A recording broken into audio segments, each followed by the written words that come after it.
Got anything I need to know about in your car? Is anything illegal? Drugs? Anything like that? No, sir. You mind if I search? It'll be done here, okay, sir? I appreciate your time. That's super unfortunate, sir. You couldn't answer the question. When you have the ability, through the use of intimidation, coercion, and force, to pull people over and give them a state-sanctioned extortion demand, you clearly cannot prove anyone's obligated to obey. That's called extortion.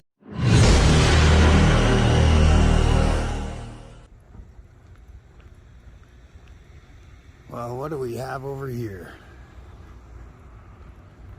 Looks like we've got a state-sanctioned professional extortionist over here, looking for any excuse he can find to rob a private sector human of their money.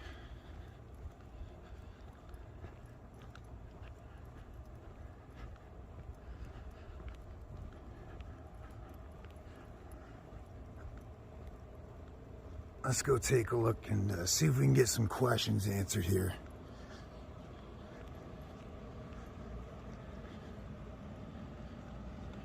Huh? How are you?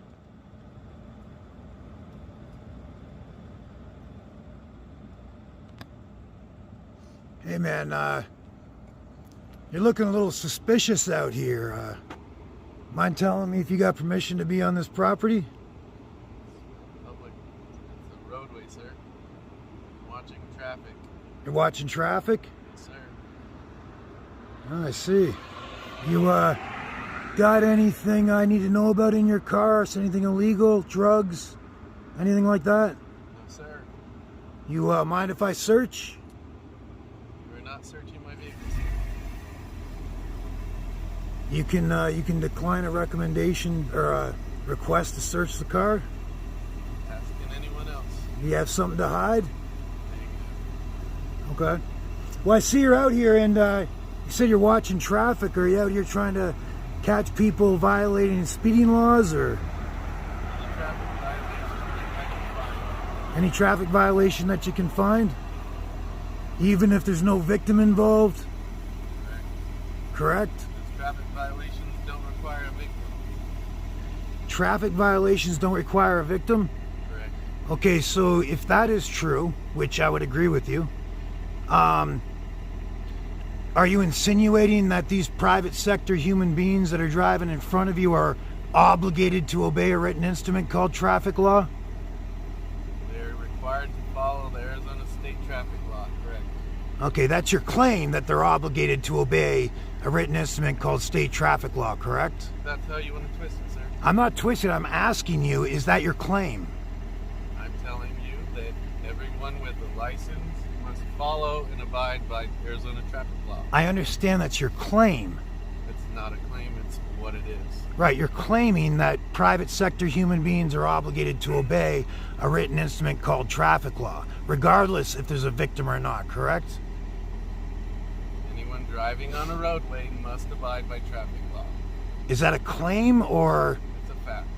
Okay, so you're claiming they're obligated to obey. Fact and So, claim are very different, sir, if you want to get down to it. But okay, so let me ask you this, if you believe that to be true. If I put you on the stand in a court of law, and I asked you specifically what facts you relied on that would prove the person you pulled over and gave a ticket to is obligated to obey a written instrument called traffic law, what would you present that court? you gotta be more specific, sir. I don't know if I can be very more broad specific with than it. that. Okay. That's crystal clear. You're making the claim in a court of law that the Not making person, any claim. sir, when you're in a court of law, you're claiming that the human being you just gave a ticket to is obligated to obey a written instrument called traffic law. That is your claim. I don't know how you don't see it as your claim that is factually your claim. So when I ask you, and I don't know how I can be more specific, if you're on the stand in a court of law in front of the judge and you are asked specifically, are these private sector human beings that you give tickets to obligated to obey a written instrument called traffic law, would you say yes or no? They are obligated to follow traffic law based off the license test that they took, the registration that they signed to pay for the roadways, and everything to keep every citizen safe and abide by the same laws that everyone else does. Okay, so we understand your claim now. Now the next question is, what facts can you present to the court in front of the judge that would prove that claim to be true? What facts do you rely on, or how do you know it's true? Depends on each traffic violation. Each situation is very different. I don't think you're understanding my question, sir. Fine. There's a written instrument you're claiming people are obligated to obey.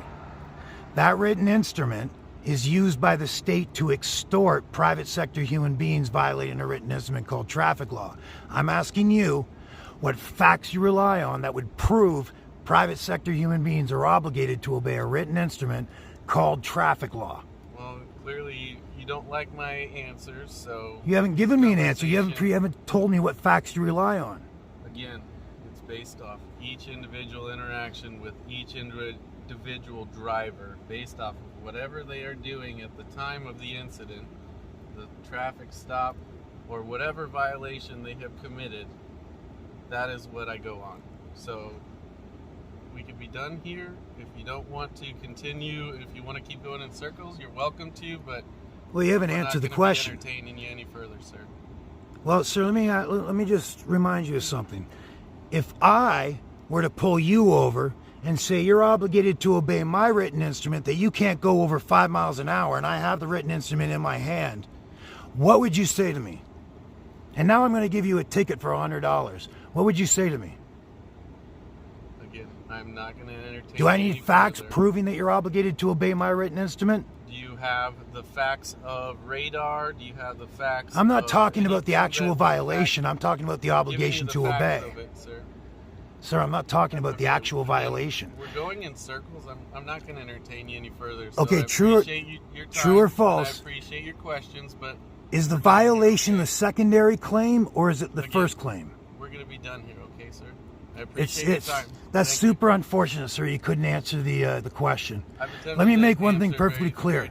Many times. Let me make one thing perfectly clear to you, and I hope you take this and really think about what I'm about to tell you.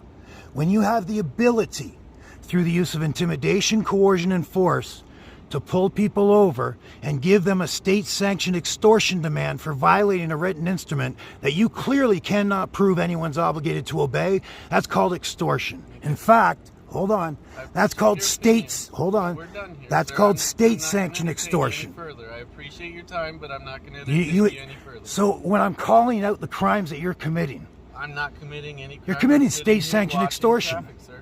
You're committing state-sanctioned extortion. That's your opinion, and I appreciate your opinion, but we're not going to continue. And my opinion is based on the fact that you can't prove anybody's obligated to obey a written instrument called traffic law. Okay. If you have the ability to pull people over, but you don't have the right, that makes you a criminal.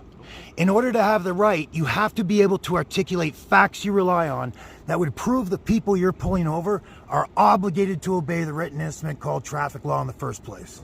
Okay? Take that home with you. Let that fester in your mind. Okay? And understand. I'm going to get back to my job, sir. Thank you. Well, you can have a great night. Do you believe socialism works around the world? Sir, again, I'm not entertaining you any further. Well, I can tell you, socialism and policing is criminal. Good night. Think about what I've said.